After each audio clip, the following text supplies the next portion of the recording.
Pour l'Afrique et pour le Mali, un message à la jeunesse consciente africaine. Nous avons perdu Muammar Kadhafi, assassiné par les impérialistes. Mais c'est la trahison de son peuple qui a eu raison de lui. Nous avons perdu Patrice Emeris Lumumba, assassiné par les impérialistes.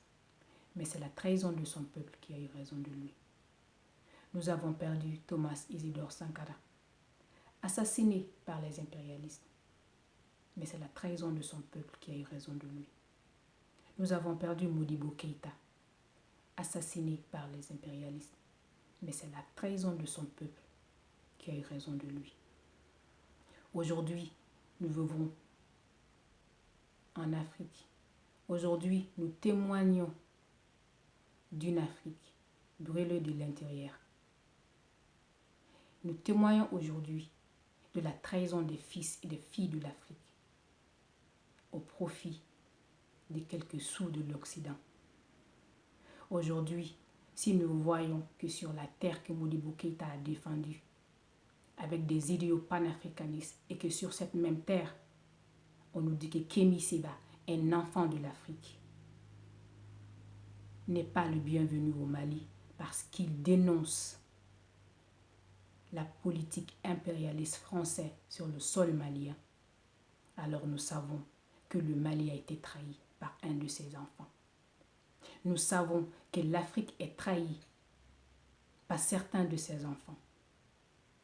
Nous sommes la jeunesse consciente africaine, nous qui avons compris que le combat du Mali ne peut être mené que par les Maliens, que le combat du Sénégal ne peut être mené que par les Sénégalais, que le combat du Niger ne peut être mené que par les Nigériens.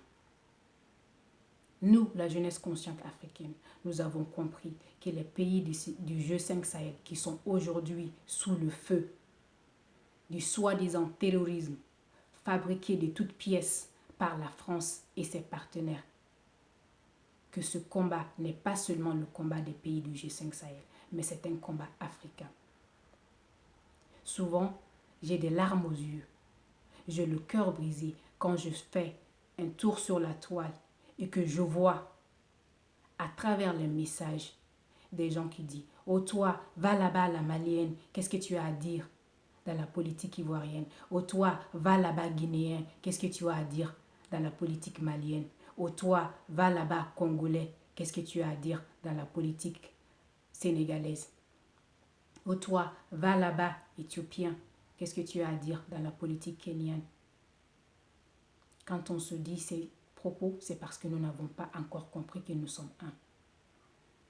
Quand on se dit ces propos, c'est parce que nous n'avons pas encore su que c'est qu'ensemble que nous pouvons vaincre l'impérialisme et que c'est qu'ensemble que nous pouvons libérer l'Afrique. Le Mali est aujourd'hui à feu et à sang. Le Burkina est à feu et à sang. Le Niger est à feu et à sang.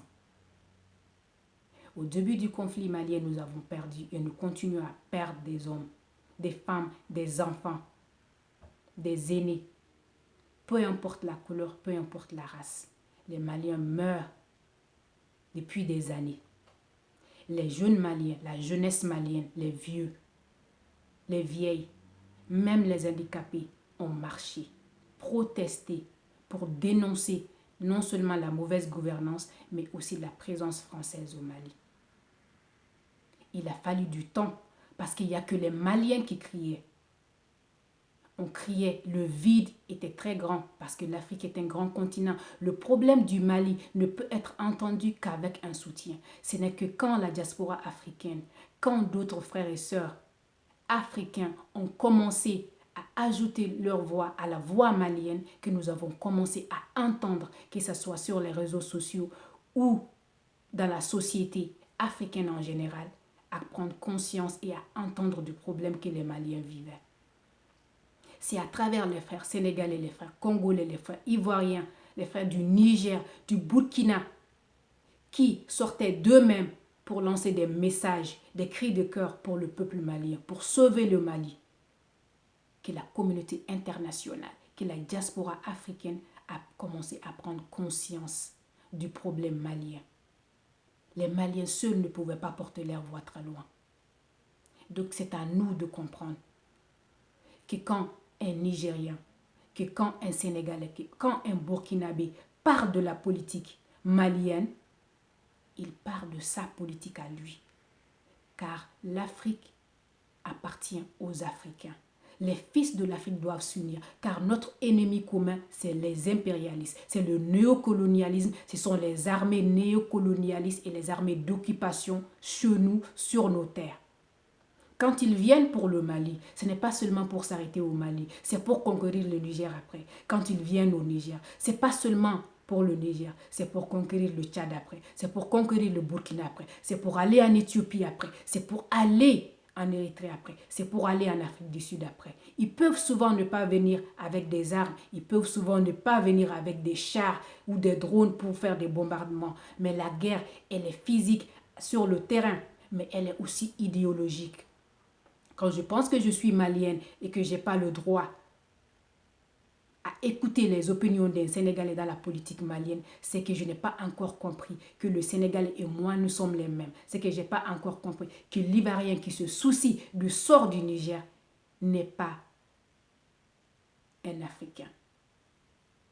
Nous avons tous un ennemi commun, je le répète encore, c'est l'impérialisme, c'est la globalisation. Ce sont les multinationalistes qui se cachent derrière ces guerres pour préparer l'avenir de leurs enfants et détruire ceux de nos enfants. La guerre du Mali, ce n'est pas seulement contre le Mali, c'est contre l'Afrique. Voilà pourquoi les pères de l'indépendance avaient compris que sans l'unité, l'Afrique ne pourra pas s'en sortir. Et aujourd'hui, les conditions des pays du G5 Sahel en sont des témoins. Ce qui se vit au Congo aujourd'hui par nos parents du Congo est un témoignage clair que ce que Patrice Lumumba il disait et ce qu'il craignait aujourd'hui est vrai. Nous avons des ressources chez nous. Ceux qui nous combattent n'en ont pas. Donc nous sommes, à nous seuls Africains, l'oxygène des États impérialistes. Ils ont besoin de nous pour respirer. Ils ont besoin de nous pour vivre. Et c'est à nous de comprendre cela et de rester unis. En tant qu'il y a cette division, en tant qu'il y a cette mentalité de non, je suis de ceci, non, vous êtes de là-bas, nous n'allons jamais pouvoir vaincre. Tiken Jah Fakoly, quand il a chanté la politique France-Afrique, c'est du blague et tuer. Il ne l'a pas chanté pour la Côte d'Ivoire. En tant qu'Ivoirien, il l'a chanté pour l'Afrique. Et aujourd'hui, cette chanson, nous les Maliens, nous l'utilisons pendant nos manifestations contre la présence française. Quand Alpha Blondy a chanté « Armée française, allez-vous-en de chez nous », il l'a chanté pour son pays, mais également pour les Africains. Quand Tiken Jah Fakoly dénonçait la détention illégale d'Alpha Condé au temps de Lassana Conté, il ne l'a pas chanté seulement pour les Guinéens, il l'avait chanté pour la liberté de l'Afrique. Et quand on chassait Kémi Séba du Sénégal pour ensuite l'interdire en Côte d'Ivoire, pour ensuite venir le chasser ici, chez nous au Mali, et après quand il a été emprisonné au Burkina, certains d'entre nous ont applaudi. Quand on a chassé Nathalie Yam de la Côte d'Ivoire, il y a des Ivoiriens qui ont applaudi, disant que voilà, une étrangère n'a pas la question, n'a pas le droit, je veux dire, de s'impliquer dans la politique ivoirienne. Qu'est-ce qui s'en est suivi? Guillaume Soro aujourd'hui est en exil. C'est parce que quand on chasse un Africain, quand on demande à un autre Africain chez lui en Afrique que vous n'avez pas le droit de faire ça, que tu n'as pas le droit de faire ça, ceux qui applaudissent ne comprennent pas que ça, ce n'est que le début d'une violation de vos droits par les représentants des impérialistes qui sont des nôtres, mais qui servent l'impérialisme. Et c'est ce que nous devons comprendre.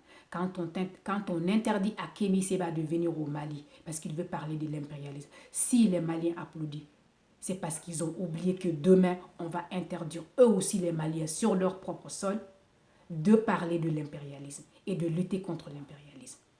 Quand on chasse Nathalie Yam de la Côte d'Ivoire d'avoir critiqué la France, et que des Ivoiriens applaudissent, c'est parce qu'ils n'ont pas compris qu'après le départ de Nathalie Yam, il n'y aura pas d'Ivoiriens aussi qui vont pouvoir critiquer cet impérialisme-là que Nathalie Yam critique.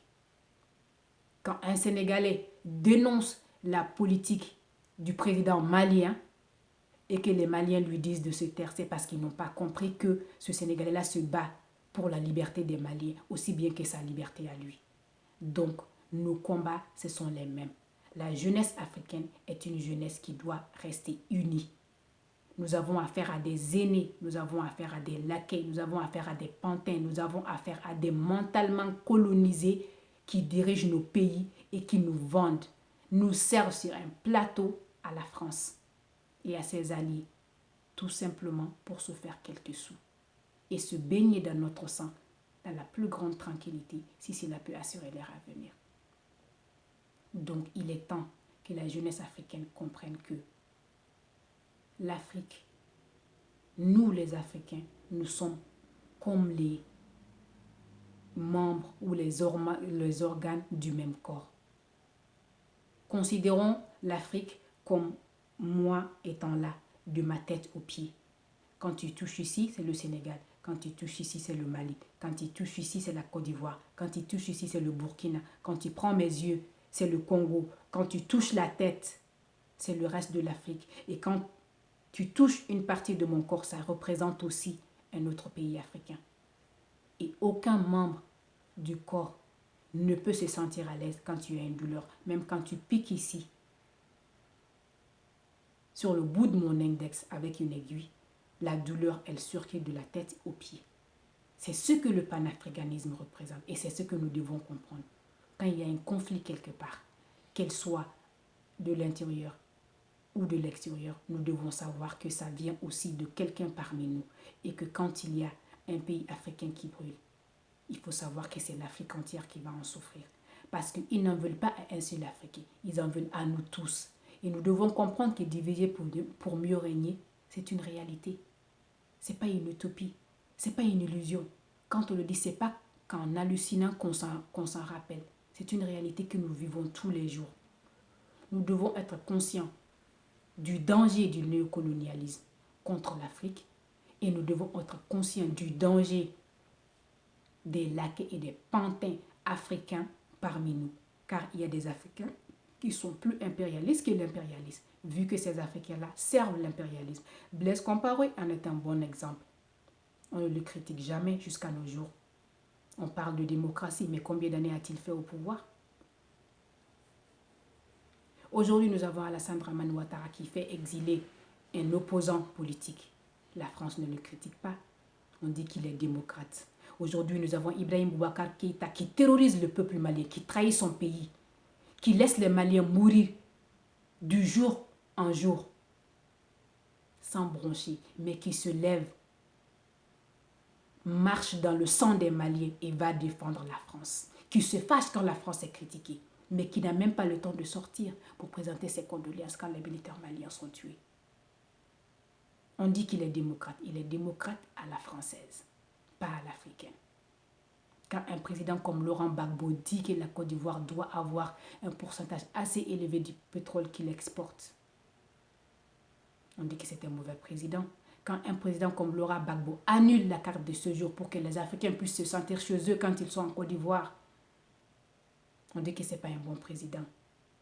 Mais quand un Alassane Dramane Ouattara vend la Côte d'Ivoire à la France, il n'est pas critiqué. Quand un Macky Sall fait emprisonner les activistes au Sénégal, il n'est pas critiqué. Quand un journaliste malien disparaît et que le fils du président est soupçonné, ils ne sont pas critiqués. Quand un Kadhafi qui veut l'émancipation de l'Afrique est assassiné, on dit que c'est un dictateur. Il est critiqué du jour. Il est critiqué de la nuit. Il est critiqué même pour avoir respiré. Alors c'est cette réalité-là que nous, jeunesse africaine, nous devons comprendre. Ceux qui sont applaudis par l'Occident ne sont que nos ennemis, même s'ils sont de nous, même s'ils ont les mêmes noms, même s'ils ont le même sang que nous. Mais ils sont nos ennemis parce qu'ils servent l'Occident. Et que ceux-là qui dénoncent la présence impérialiste chez nous, ceux-là qui cherchent à émanciper nos esprits, à décoloniser nos esprits pour que nous puissions être un et un seul et comprendre que l'Afrique ne peut se développer que par ses enfants et que l'Afrique ne peut sous-traiter sa sécurité. C'est en ce moment-là que nous comprendrons, que nous saurons la liberté et ce qu'elle représente. En tant qu'on peut passer par un pays africain pour attaquer un autre pays africain, en tant que les terroristes qui sont dans un pays africain à attaquer ce pays peuvent avoir un logement dans un autre pays africain, nous n'aurons jamais la paix. Posons-nous la question à savoir pourquoi nous les Africains nous ne sommes pas capables de déstabiliser l'Europe. Un pays africain ne peut pas passer d'un pays européen à l'autre pour l'attaquer. Les pays africains ne peuvent pas se servir de la Belgique pour attaquer la France. Ils ne peuvent pas se servir de l'Espagne pour attaquer l'Italie. Même s'ils ont des différends entre eux, ils restent unis. Parce qu'ils ont compris qu'entre eux, c'est mieux à ce qu'ils fassent les conflits entre eux que de rester là et avoir quelqu'un d'autre en leur sein qui va les diviser.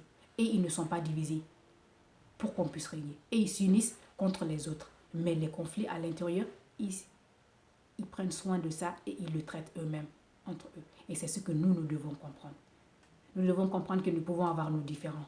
Nous devons comprendre et accepter que des fois, nous n'allons pas voir du même œil. Mais nous devons refuser qu'on nous sert de bouc émissaire, qu'on se sert de nous comme bouc émissaire, qu'on se sert de nous comme des intermédiaires pour partir d'un pays à l'autre, pour assassiner un autre président à travers un autre président africain, pour atteindre un peuple africain à travers un autre peuple africain. C'est ce que nous devons comprendre. Et c'est ça aujourd'hui mon message à la jeunesse africaine. Nous ne pouvons pas mener un combat seul.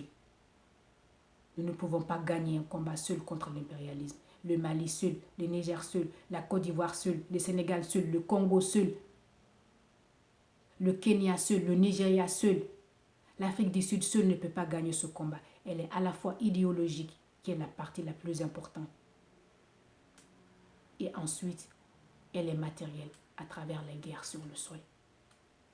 Et quand on est capable de décoloniser nos esprits, de voir que c'est nous, Africains, nous ne pouvons que faire notre propre affaire et compter sur nous-mêmes et non sur l'impérialisme, que nous pourrons nous émanciper et avancer. Donc la politique malienne, tous les Africains sont les bienvenus à exprimer leur opinion parce qu'ils sont Africains. Parce que notre hymne national dit « Pour l'Afrique et pour toi Mali ». Un Sénégalais au Mali, il est chez lui. Un Camerounais au Mali, il est chez lui. Un Ivoirien au Mali, il est chez lui. Et vice-versa. Et quand on commencera à parler comme ça, à penser comme ça, à nous comporter comme ça, l'impérialisme va suffoquer et disparaître. Et d'ici là, nous devons prendre notre courage à deux mains et arrêter d'attendre que les marabouts nous lancent des appels pour qu'on puisse sortir pour notre nation. Arrêter d'attendre qu'un dirigeant politique sorte nous dire qu'il faut sortir. Mais nous devons sortir parce que nous avons l'amour de nos pays. Nous devons sortir parce que nous avons l'amour de l'Afrique. Nous devons sortir parce que nous avons des aînés. Nous avons des ancêtres qui ont préféré la mort pour nous donner cette liberté dont nous jouissons aujourd'hui. Sur ce, je vous remercie. Votre sœur malienne. Merci bien.